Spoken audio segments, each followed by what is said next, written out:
In August 2003, on a flight from Lisbon to Manchester, there was an 18-year-old boy sitting quietly by the window.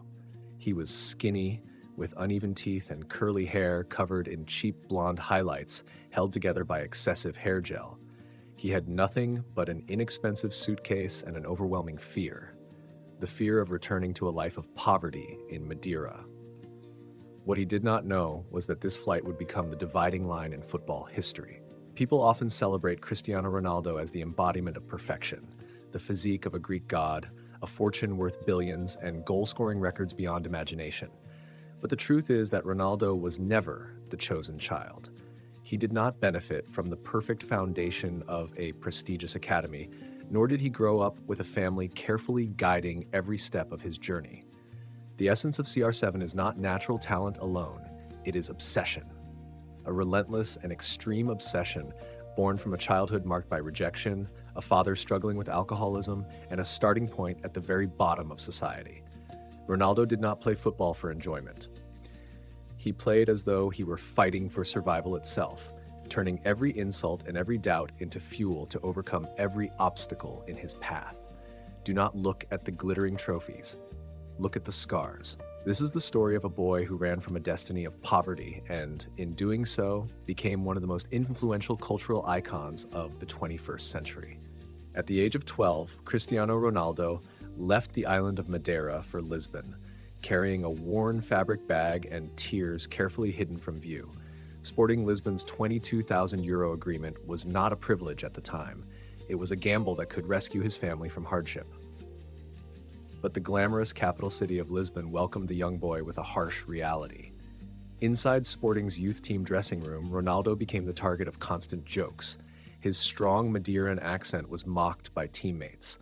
He was isolated, bullied, and looked down upon simply because his poverty was visible through his worn clothing.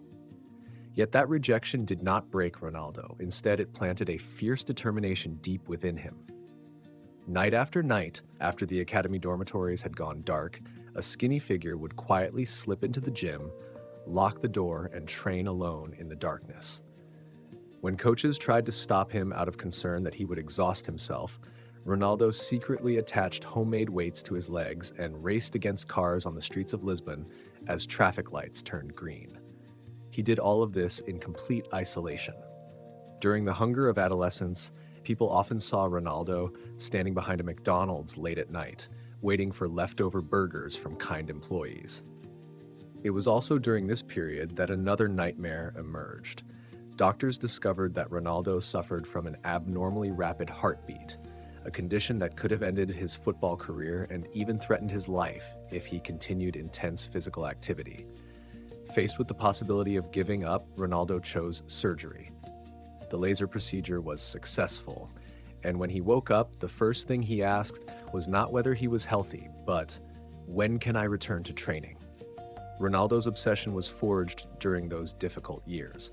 He understood that the world would never be kind to someone with nothing. If he wanted people to stop laughing at him, the only solution was to become so strong that nobody could reach him.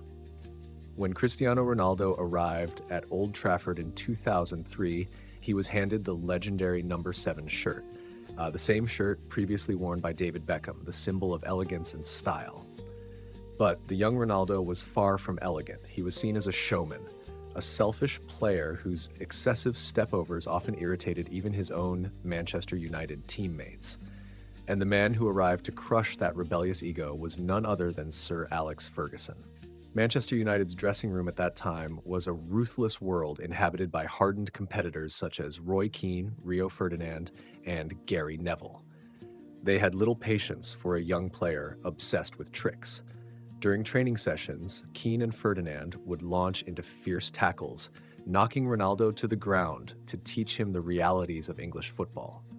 Whenever Ronaldo fell and complained, Sir Alex would deliberately turn away as though he had seen nothing.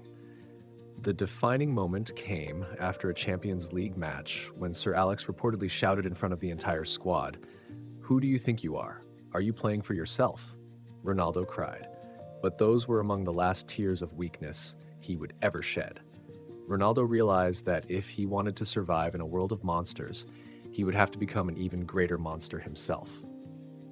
He began a level of dedication that his Manchester United teammates had never witnessed before.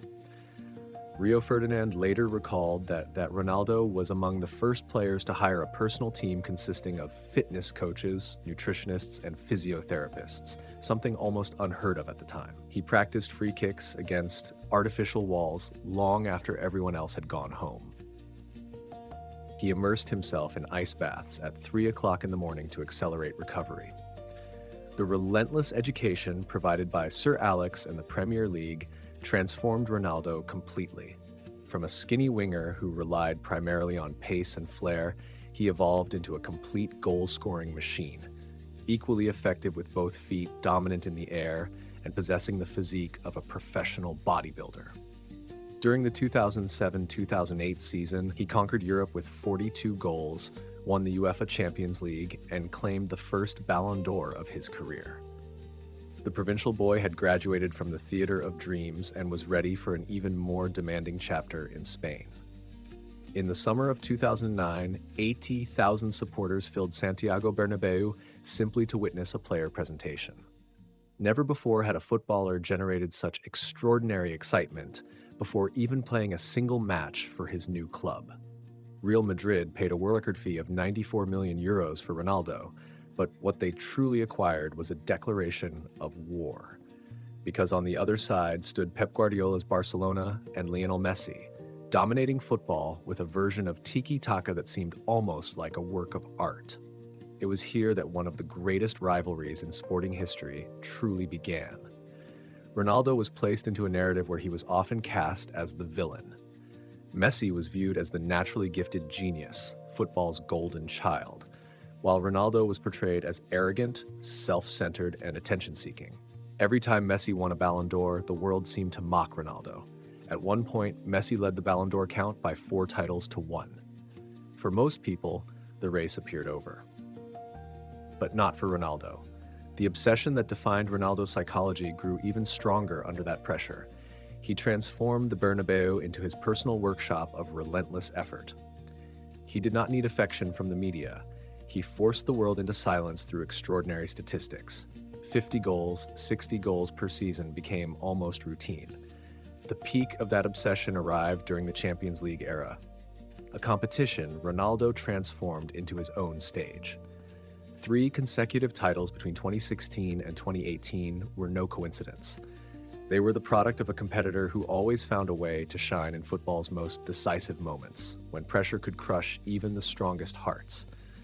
The overhead kick against Juventus, the hat-trick comeback against Atletico Madrid, Ronaldo at Real Madrid was no longer merely a footballer. He became the embodiment of competitive determination, challenging both destiny and natural talent through unmatched willpower. Ronaldo left Real Madrid with 450 goals in 438 matches, a remarkable record that may remain unmatched for generations. He leveled the Ballon d'Or rivalry with Messi at 5 awards each, proving to the world that relentless dedication could stand alongside extraordinary talent. When the final whistle eventually sounded on his Bernabeu chapter, Cristiano Ronaldo seemed to recognize that football alone was no longer enough. The essence of his obsession had evolved beyond trophies. He wanted to influence global culture itself. And he succeeded. Ronaldo transformed himself into a brand more powerful than many football clubs. He became the first person on earth to surpass 500 million followers across social media platforms. A simple gesture, such as moving 2 bottles of Coca-Cola aside during a press conference, could influence the market value of a global corporation by billions of dollars. His famous "See You" celebration escaped the boundaries of football, appearing everywhere from NBA courts and UFC events to schools and streets in countries where football is not even the dominant sport.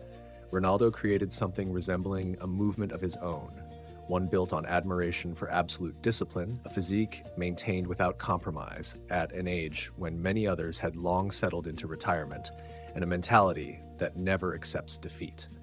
But time is the most ruthless opponent of all. It spares no one, not even a figure carved from marble. As Ronaldo entered the final stages of his career, the last chapter of his story became increasingly emotional. The difficult departure from Manchester United, the tears of disappointment at the World Cup, and the decision to continue his journey in Saudi Arabia all led many to declare the CR7 era finished. Yet, even beyond his physical peak, Ronaldo continued to challenge limits that few players of his age had ever approached.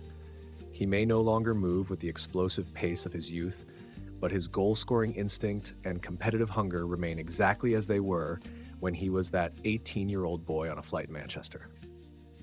He continues to play football as a challenge to time itself, proving that human determination can extend greatness far beyond conventional expectations. Looking back at the entire story of Cristiano Ronaldo's life, we do not see a comforting fairy tale. We see an epic shaped by hardship, the story of someone rejected by the world who learned how to survive and used his obsession to force the world to pay attention. Ronaldo is perhaps the clearest proof that greatness does not require a perfect beginning. What it requires is a will strong enough to overcome every obstacle. The journey of the cultural icon known as CR7 will continue to be remembered long after he retires. For you, which moment of Ronaldo's career do you admire most? Has his resilience or extraordinary discipline inspired you in your own life? Share your thoughts in the comments below. Don't forget to like, share this video, and subscribe to the channel so that we can continue exploring more legendary stories together. Thank you for watching, goodbye, and see you next time.